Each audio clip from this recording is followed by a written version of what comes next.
Hi guys, welcome back. Most of us know that we deserve better than we got from our employers. The law and even their own policies tell us so. We started down this path because we wanted them to stop the discrimination like they told us they would. Then we get hit with the realization that they're not going to do that. I will never forget how disappointed I was the first time I realized that. I know a lot of you have been there too. Unfortunately, our disappointment only grows as we start through the process and realize that EEOC can't make them stop any more than we could.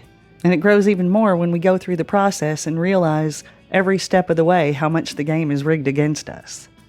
Right up front, I want to say that I think the best way of coping when it's an option is to get another job, move on, and be happy. But that's not always an option. The next best way, and the way I dealt with most of my disappointment, was through learning and problem solving. A lot of the practical, how-to sorts of tips that I pass along here on the channel came from that work.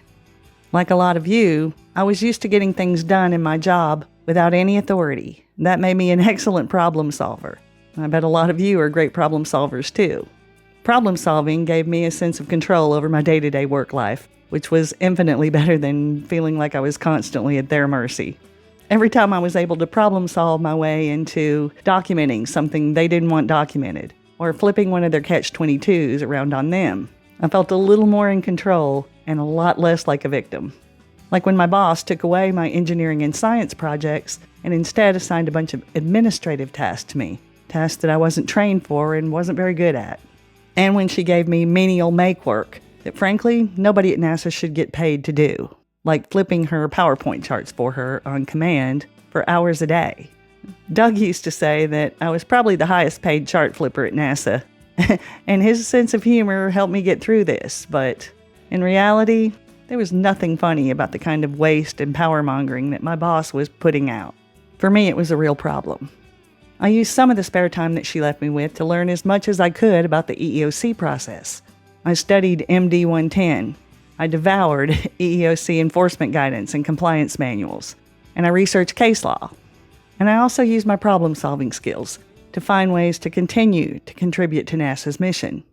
For instance, I documented a lot of my routine workflows for the administrative tasks that we all have to do in government, because we scientists and engineers aren't terribly good at that stuff, and I thought having that information might help whoever my replacement was hit the ground running. And I also adopted several of the young engineers who didn't like the work they were doing.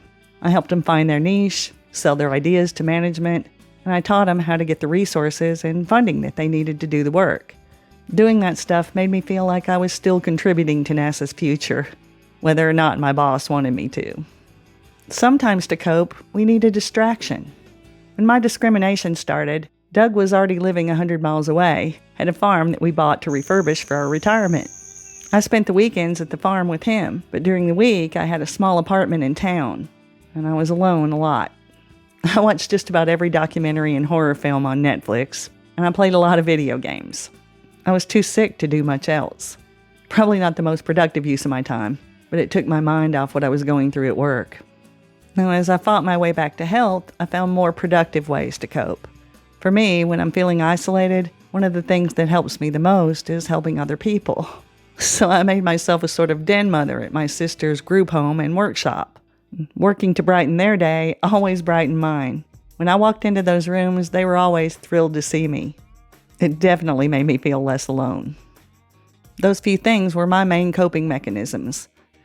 I hope this video has given you guys a few ideas about how you can cope with disappointments. If you have coping strategies of your own, feel free to drop them in the comments.